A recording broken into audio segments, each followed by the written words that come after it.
하나님은 부모님께 순종하는 자녀에게 풍성한 복을 약속해 주셨습니다. 에베소 6장 1절에 3절을 보게 되면 자녀들아 주 안에서 너희 부모에게 순종하라. 이것이 옳으니라. 내 아버지와 어머니를 공경하라. 이것이 약속에 있는 첫 계명이니 이로써 내가 잘되고 땅에서 장수하리라. 그래서 아주 중요한 단어를 발견하게 되는데 순종이라는 단어입니다. 1절에 다시 보시면 자녀들아 주 안에서 너희 부모에게 순종하라. 이것이 옳으니라. 주 안에서라는 말씀은 주님의 말씀 안에서 순종하라. 그런 뜻을 가지고 있습니다. 그 이유는 그것이 옳기 때문이죠. 옳다는 것은 인간의 도리를 의미합니다. 도리란 사람이 마땅히 행해야 할 바른 길을 의미합니다. 공동 번역에 보니까 자녀된 사람들은 부모에게 순종하십시오. 이것이 주님을 믿는 사람으로서 마땅히 해야 할 일입니다. 순종한다는 것은 구체적으로 뭘 의미할까요? 공경하는 것. 2절에 보니까 내 아버지와 어머니를 공경하라. 순종은 공경을 낳습니다. 공경이란 공손하게 섬기는 것을 의미하며 공손하게. 너무나 당연한 거잖아요. 부모에게 순종하고 공경은 너무나 당연한 건데 부모에게 순종하는 사람이 생각보다 많지 않아서 하나님께서 복을 약속해 가면서까지 순종하라고 부탁하시는 거죠. 현대인의 성경에 보니까 그 약속은 계명대로 이로써 내가 잘되고 땅에서 장수하리라. 현대인의 성경에 보니까 그 약속은 계명대로 사는 사람이 복을 받고 오래 살게 된다는 것입니다. 복을 받는다.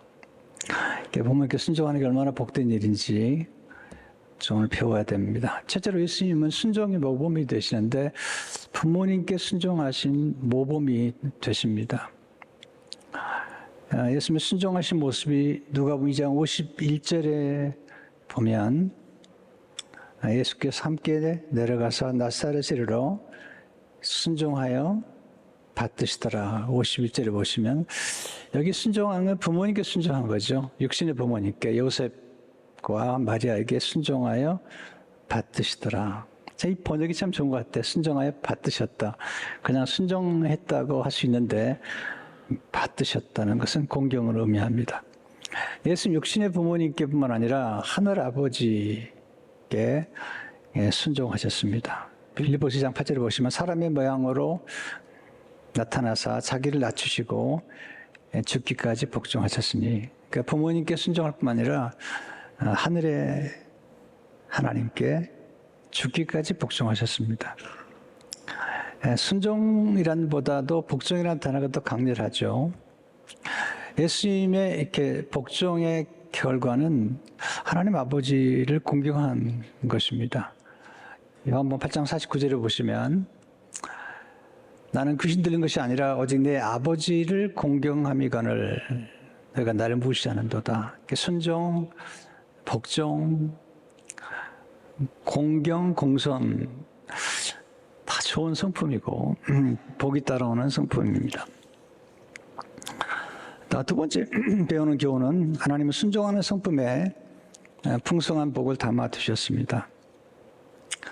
1절에 부모에게 순종하라. 3절에 이로써 내가 잘되고 땅에서 장수하리라. 이 잘된다는 말은 좋은 일이 일어난다는 것이고요. 또 때로는 어려운 일을 만나도 그 어려움이 좋은 일로 반전이 되는 거죠. 여러분 순종한다고 고난이 없습니까? 예수님에게도 고난이 있었잖아요. 순종한다고 병이 안 걸립니까? 역경이 없습니까? 순종에도 역경과 시련은 있는 것입니다. 근데 순종하게 되면 하나님께서 우리에게 찾아온 모든 일들을 합력해서 좋게 만들어 주신다는 겁니다. 누가 2장 51절 52절을 보게 되면 순종의 결과가 나오는데 이 말씀이 참 제게는 큰 감동이죠. 예수께서 함께 내려가서 나사렛으로 순종하여 받으시더라. 그 결과가 뭐냐면 예수는 지혜와 키가 자라가며 하나님과 사람에게 더욱 사랑스러워 가시더라. 지혜가 자랐고요. 육체가 건강하게 자랐고요. 또 하나님께 사랑을 받았고 사람들에게 사랑을 받아서 사랑스러워 가셨다. 참 너무 좋은 말씀이죠. 순종할 때 어떤 축복이 임할까요? 첫째로 순종할 때 풍성한 지혜를 얻게 됩니다. 지혜. 순종이라는 단어 속에는 듣는다는 뜻이 내포되어 있는데 순종이란 하나님의 말씀을 듣고 그 말씀을 따라 행동하는 것입니다. 그러니까 순종한다는 것은 듣는 거죠. 가끔 부모님들이 자녀 얘기할 때 너 내 말을 듣고 있는 거니? 듣는 거야 안 듣는 거야? 이렇게 말은 순종하느냐 안 하느냐 그런 뜻이죠. 순종하는데 실패했던 사람이 아담이고 또 사울 왕이죠. 사울 왕은 하나님의 말씀에 순종하지 않았습니다. 하나님의 말씀을 듣는데 실패했죠. 그래서 순종과 듣는 것을 똑같이 놨어요. 사무엘상 15장 22절에 보면 사무엘이 이르되 여호와께서 번제와 다른 제사를 그의 목소리를 청종하는 것을 좋아하신 같이 좋아하시겠나이까. 청종. 순종이 제사보다 낫고 듣는 것이 순양의 기름보다 나으니. 청종, 순종이 얼마나 좋은지를 말씀하고 있습니다. 순종과 듣는 것은 하나입니다. 지혜란 듣는 마음이죠. 누가 지혜로운 사람인가? 잘 경청하는 사람이에요. 잘 경청하는 사람. 솔로몬이 하나님께 구한 것은 듣는 마음이죠. 그게 곧 지혜입니다. 왕상 3장 9절에 보면 누가 주의 이 많은 백성을 재판하시사오리까 듣는 마음을 종에게 주사 주의 백성을 재판하여 선악을 분별하게 하옵소서. 분별하다는 것은 지혜로운 거잖아요. 근데 지혜를 얻기 위해서는 듣는 마음을 달라고. 이 듣는 마음이 곧 지혜와 지식이라는 거죠. 역대 1장 10절에 보면 똑같은 내용인데요. 저는 이제 내게 지혜와 지식을 주사. 그러니까 열왕기 상에서는 듣는 마음, 역대하서는 지혜와 지식을 이야기하고 있습니다. 순종하는 사람은 경청하는 사람이고 또 경청하는 사람은 지혜로운 사람이고 경청하게 되면 하나님의 말씀을 실천할 수가 적용하고 실천할 수 있기 때문에 지혜로운 사람이죠. 마태복음 7장 24절을 보게 되면 그럼 누구든지 나의 이 말을 듣고 행하는 자는 그 집을 반석 위에 지은 지혜로운 사람 같으니 듣고 행하는 자가 지혜로운 사람이다. 듣기만 하면 안 되고요. 듣고 행하는 사람. 자, 순종하는 사람이 왜 지혜로울까요? 순종하는 사람은 잘 배웁니다. 불순종하는 사람은 잘 배우지 않아요. 잘 듣지 않아요. 불순종하는 사람의 특징은 마음이 완고합니다. 마음이 교만하죠. 마음이 교만한 사람은 잘 배우지 못해요. 반면에 겸손한 사람은 잘 배웁니다. 겸손한 사람은 잘 배우기 때문에 지속적으로 성장합니다. 또 평생 학습하죠. 평생 학습하는 사람은 지속적으로 성장하기 때문에 끝까지 쓰임받을 수가 있습니다. 학습이 왜 중요할까? 학습을 통해서 잠재력이 극대화됩니다. 학습을 통해 가치가 더해집니다. 가치가 중요하잖아요. 좀 가치가 없어. 쓸모가 없어. 저 사람은 쓸모 있는 사람이야. 이런 표현을 쓰잖아요. 학습을 통해 우리는 더 가치 있는 사람으로 성장하게 됩니다. 우리가 먼저 알아야 될 것은 우리는 예수님 안에서 실존적으로 이미 가치 있는 사람들이죠. 우리는 하나님 은혜로 십자가를 통해 가치 있는 존재가 되었습니다. 자, 이거 중요한데요. 우리가 성과가 있든 탁월하지 않든 간에 예수 그리스도 안에서 우리 이미 가치 있는 존재가 되어서 하나님의 자녀가 되었고 하나님 나라의 상속자가 되었습니다. 하나님 나라는 성과나 또 성취만 강조하는 나라가 아니잖아요. 존재 자체를 귀히 여기는 나라입니다. 우리 이미 가치 있는 하나님의 자녀입니다. 그런데 제가 이걸 알았습니다. 예수 그리스도 안에 있는 우리는 누구나 다 가치가 있는 존재예요. 하나님 나라는 장애인도 똑같이 가치가 있어요. 100% 가치가 있는 존재죠. 이게 실존적인 가치거든요. 근데 이제 우리의 문제는 뭐냐면 실존적인 가치에서 우리 이 땅에 살아가는 동안에 현실적인 가치가 필요한 거예요. 그게 뭐냐면 실력이라는 거죠. 이게 역량, 컴피턴스라는 거죠. 역량이라는 거죠.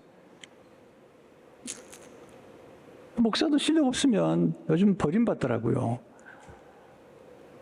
한 교회 담임 목사 자리가 나면 50명, 100명이 지원하는데 99명은 떨어지는 거죠. 왜? 실력이 없다는 거죠.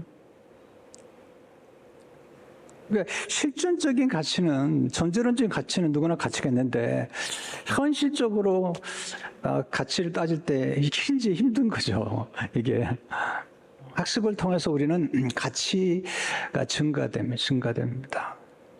예수님도 제자들을 키우시잖아요. 예수님 제자들 얼마나 가치가 있어요. 그런데 3년 동안 가르치죠. 나중에 사정제를 보면 그들이 원래 학식이 없는 자들인데 그들이 말을 너무 잘하는 거예요. 베드로가 설교를 잘하는 거예요. 깜짝 놀라는 거예요. 예수님의 3년 동안의 교육을 통해서 그들이 학습을 통해서 가치를 더해가는 거죠. 두 번째로 순종할 때 말씀의 능력을 경험하게 됩니다. 하나님의 말씀은 능력입니다. 능력. 근데 순종하지 않으면 이 말씀의 능력을 잘 경험하지 못하죠. 가나안 잔치에 포도주가 떨어졌죠. 그때 예수님의 어머니가 예수님께 문제를 알려드리고 기도하죠. 그리고는 이제 어머니가 하인들에게 부탁을 하죠. 야무자 5절을 보게 되면 그 어머니가 하인들에게 이르되 너에게 무슨 말씀을 하시든지 그대로 하라 하니라. 이게 순종이죠. 무슨 말씀 하시든지 그대로 하라. 그 결과 물이 변하여 포도주가 되는데 나중에 연회장에게 물을 떠다 주죠. 연회장이 놀라죠. 근데 하인들은 알죠.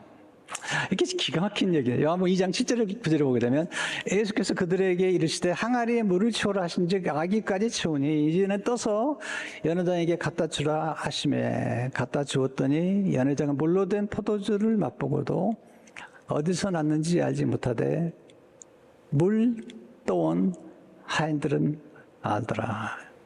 왜냐하면 하인들은 순종했잖아요. 여러분 6 항아리에 물을 채우는 게 보통 일이 아닙니다. 뿐만 아니라 이제 물을 채운 다음에 물을 또 갖다 주는 것도 이게 쉬운 일이 아니잖아요. 언제 포도주가 됐을까? 물에서 그건 우리는 모르는 일이죠. 그러니까 순종하는 사람만이 아는 것입니다. 하나님의 말씀에 순종하기 전까지는 깨닫지 못하는 것들이 있는 것입니다. 이게 이제 말씀의 세계인데요. 기도하라 그러면 기도하면 기도 응답의 역사가 경험되죠. 에베소에 보면 내가 구하는 것과 생각하는 것보다 더욱 넘치게 하시겠다. 저는 구하는 것과 생각하는 것을 통해서 기적을 많이 경험했어요. 정말 놀라운 경험들을 많이 했어요. 기도하는 가운데 하나님의 응답을 정말 많이 받았습니다. 세 번째, 순종은 아름다운 성품들과 조화를 이루는 성품입니다. 이 순종이라는 성품은 모든 좋은 성품의 뿌리가 되는 거예요. 왜 하나님이 순종하라고 말씀하셨을까? 왜 원죄의 뿌리가 불순종과 교만이었을까? 불순종이 먼저인데요. 교만이었을까? 생각을 하는 중에 하나님이 순종하라는 이유가 있고 예수님께서 죽기까지 순종하신 이유를 이번에 많이 깨닫게 됐어요. 먼저 순종은 겸손한 성품과 조화를 이룹니다. 주님이 순종한 모습을 빌립보장 8절을 보시면 자기를 낮추시고 겸손이 먼저예요. 죽기까지 복종하셨으니. 겸손한 사람이 순종할 수 있어요. 교만한 사람은 순종하지 않아요. 놀라운 사실은 이 순종과 겸손이 같이 오는데 하나님이 겸손한 사람에게 엄청난 복을 약속하신 거예요. 잠언 22장 4절에 보면 겸손과 여호와를 경외함의 보상은, 여호와를 경외함이 지혜의 근본이에요. 인간의 도리예요. 그런데 겸손과 여호와를 경외함의 보상은 재물과 영광과 생명이니라. 야고보 4장 6절을 보게 되면 그러나 더욱 큰 은혜를 주시나니 그러므로 이랬을 때 하나님이 교만한 자를 물리치시고 겸손한 자에게 은혜를 주신다 하였느니라. 순종은 온유한 성품과 조화를 이룹니다. 여러분, 마음이 완고하고 이렇게 자꾸 거역하고 이런 분들은 순종하기 어렵습니다. 불순종의 뿌리는 완고한 마음이에요. 사무엘상 15장 3절에 보면 완고한 것은 사신 우상에게 절한 지와 같음이라. 왕 여호와의 말씀을 버렸으므로 사울 왕이 완고했습니다. 완고란 딱딱하게 굳은 것을 의미합니다. 마음이 딱딱하고 굳으면 하나님 말씀이 들어갈 수가 없고 뿌리 낼 수가 없죠. 온유란 부드럽고 따뜻한 것입니다. 완고함에서 완악함이 나옵니다. 하나님 온유한 사람에게 놀라운 복을 약속하셨어요. 시편 30편 12절에 보면 그러나 온유한 자들은 땅을 차지하며 풍성한 화평으로 즐거워하리로다. 순종은 신뢰하는 성품과 조화를 이룹니다. 여러분, 하나님 말씀에 순종한다는 것은 하나님의 말씀을 신뢰하는 거고 하나님을 신뢰하는 거예요. 여러분, 하나님을 정말 신뢰한다면 하나님의 말씀을 신뢰하는 거고요. 또는 하나님의 말씀을 신뢰한다는 것은 하나님의 말씀을 전하는 선지자들을 신뢰하는 거죠. 우리 역대하의 입장에 보게 되면 여호와를 신뢰하라. 여호와의 선자를 신뢰하라. 명통하리라. 이건 원리죠, 원리. 신뢰가 없이는 순종할 수 없습니다. 여러분, 신뢰가 중요한 것은 신뢰할 때 우리가 오래 참을 수가 있죠. 기다릴 수 있죠. 그때 약속하신 복을 받을 수가 있어요. 약속하신 복은 하루아침에 이루어지는 게 아니잖아요. 히브리서 6장 14절 15절을 보게 되면 이르시되 내가 반드시 너에게 복주고 복주며 너를 번성하게 하고 번성하게 하리라 하셨더니 그가 이같이 오래 참아 약속을 받았느니라. 오래 참는 거예요. 이건 너무 중요한 일인데 요즘은 너무 빨라요. 한국도 너무 빨라죠. 자녀들도 좀 기다려 주세요. 네, 너무 서두르고 저번에 여러분 씨앗 심었으면 기다려야지. 자꾸 씨앗이 여러분 죽습니다. 씨앗이 나무도 옮겨 심었으면 좀 기다려야죠. 너무 성급해요. 자녀들이 언제 노엽죠? 너무 닥달할 때는 자녀들이 지금 성장하고 있고 만들어가는 중에 있잖아요. 순종은 성실한 성품과 조화를. 성실한 한국의 성품이죠. 여러분, 가나안 혼인잔치에서 그 하인들이 순종하는 걸 보시면요, 먼저 6항아리 물을 채우는데 그게 보통 일이 아니에요. 네, 거기서 끝난 게 아니죠. 이제 물을 떠다가 연회장에 갖다 주라는 거죠. 그게 성실하지 않으면 끝까지 순종할 수 없어요. 끝까지 순종한다는 게 성실이고, 성실한 사람은 끈기가 있고, 또 성실한 사람이 결국은 충성된 거거든요. 성실한 자리를 지키는 거예요. 여러분, 자리를 지키는 게 우습게 여기지 말라고요. 여러분, 가룟 유다의 죄가 뭐죠? 사도행전 1장 25절이니까 가룟 유다는 이 직무를 버리고 제 곳으로 간다. 직무를 버린 거죠. 자리를 벗어난 겁니다. 끝까지 순종하는 거, 이게 진짜 성실한 거예요. 솔로몬이 아버지를 생각하죠. 우리 아버지는 성실한 분이었다고. 열왕기상 3장 6절에 보니까 솔로몬이 이르되 주의 종 내 아버지 다윗이 성실과 공의와 정직한 마음으로 주와 함께 주 앞에서 행함으로 주께서 그에게 큰 은혜를 베푸셨고 주께서도 그를 위하여 이 큰 은혜를 항상 주사 아들에게까지 솔로몬에게까지 큰 은혜가 임했다. 첫 번째가 성실.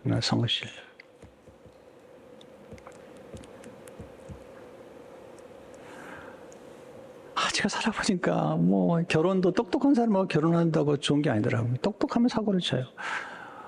또 직장도 너무 똑똑한 사람 보면요, 가장 이직을 해요. 금방 이직을 해요. 조금 일 좀 맡겨놓고 시킬만 하면 그냥 확 떠나버리는 거죠. 정말 충성된 사람, 우직한 사람, 자리를 좀 지켜보는 사람. 이런 사람들이 결국은 큰 나무가 되는 거죠. 못생긴 나무가 산을 지킨다고 그러잖아요.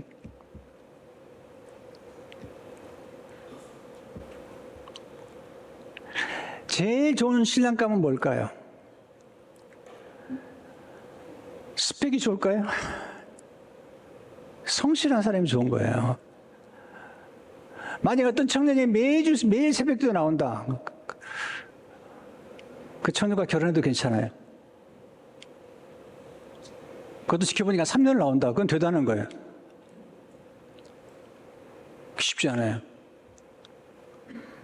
그렇게 매일 새벽에 나온 청년이 외도하고 사고를 칠 확률은 상당히 적어요.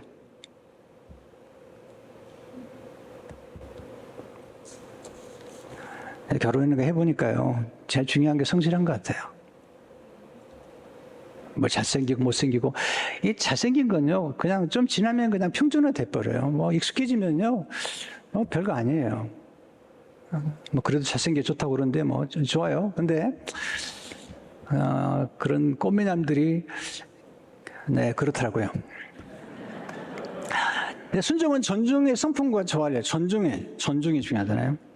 존중이란 상대방을 존귀 여기는 거예요. 상대방을 존귀 여길 때 우리 순종할 수 있죠. 하나님을 존귀 여기고 하나님 말씀을 존귀 여길 때 순종할 수 있잖아요.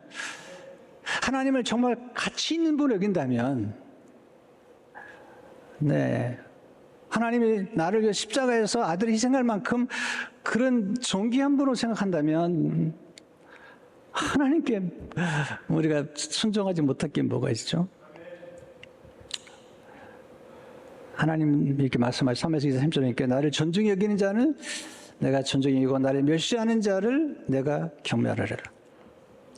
근데 여러분, 존중히 여길 때 제가 부탁드린 것은 여러분들이 존중히 여길 만한 사람은 존중히 여기는 건 누구나 가능해요. 그러나 여러분들 일반적으로 만나는 모든 사람들, 여러분 한 사람의 인격은 자기보다 더 아래에 있는 사람을 어떻게 대하느냐에 따라서 그분의 인격과 품격이 결정되는 거예요. 예수님의 순종을 통해서 우리가 영원한 복을 받게 됐습니다. 여러분, 순종이라는 게 영향이 커요. 아버지의 순종이 아들에게 축복이 돼요. 우리 이거 생각하지 않죠. 뭐 내가 잘못해도 자녀가 잘하면 되지, 그런 생각을 하기도 하는데요. 성경은 그렇게 가르치지 않습니다. 그 순종이나 우리 삶은 영향력이 있습니다. 아브라함이 순종하죠. 이삭을 하나님께 바치는 순종하는데 신앙의 절정이죠. 아브라함이 창세기 14장 보게 되면 멜기세덱에게 11조를 드리죠. 그러면서 이제 순종이 점점 커지는 거죠. 그리고 이삭에게 절정을 맺죠. 나중에 이삭이 흉년의 때에 하나님 찾아오셔서 이삭을 축복하시면서 하시는 말씀을 제가 몇 번 인용했죠. 창세기 26장 4절을 보면 내 자손을 하늘의 별과 같이 번성하게 하며 이 모든 땅을 내 자손에게 주니 내 son으로 말미암아 천하 만민이 복을 받으리라. 이는 아브라함이 내 말을 순종하고 내 명령과 내 계명과 내 윤리와 내 법도를 지켰음이라 하시니라. 내 아버지 아브라함이 내 말을 순종했기 때문에 내가 너를 축복하겠다는 거죠. 아담의 불순 때문에 저주와 심판이 맺죠. 그러나 예수님의 순종으로, 의로운 행위로 우리가 의롭게 됐죠. 로마서 5장 18절 19절을 보게 되면 그런즉 한 범죄로 많은 사람이 정죄에 이른 것 같이 한 의로운 행위로 말미암아 순종이죠. 많은 사람이 의롭다 하심을 받아 생명에 이르렀느니라. 한 사람이 순종하지 아니함으로 많은 사람이 죄인 된 것 같이 한 사람의 순종하심으로 많은 사람이 의인이 되리라. 이게 영향력이죠. 앤드류 모레는 순종은 우리가 그리스도 안에서 상속받은 가장 귀한 보화 중에 하나다. 돈 상속하는 거 되게 좋아하잖아요. 어제 어떤 유튜버 그러더라고요. 뭐 10억, 30억 이 정도 받아가지고는 싸우지 않는데요. 근데 100억이 넘어가면 그때부터 소송한대요. 그러니까 돈을 상속한다는 것은 위험한 거예요. 한국은 또 상속비가 엄청 비싸더군요. 상속하지 말라는 얘기는 아니에요. 근데 정말 순종을 상속한다면 와, 그건 대단한 겁니다. 하나님 앞에 순종하고 하나님 말씀 앞에 순종하는 순종을 상속한다면 그리스도 안에서 그 자녀는 사랑을 받을 것이요, 인정을 받을 것이요, 지혜로울 것이며 그리고 잘 될 것입니다. 순종은 결코 손해가 아닙니다. 순종하는 사람은 경험하는 게 많습니다. 우리가 100% 완전할 수 없지만 순종도 잘해야 됩니다. 이제 죽을 날을 만남았는데도 끝까지 고집 부리실 겁니까? 부끄러운 구원이라는 게 있습니다. 그러지 마십시오. 오늘 이 말씀을 기억하면서 부모님께 순종, 하나님께 순종, 그 아름다운 성품으로 여러분의 삶이 풍성해지시길 주의 이름으로 축원합니다.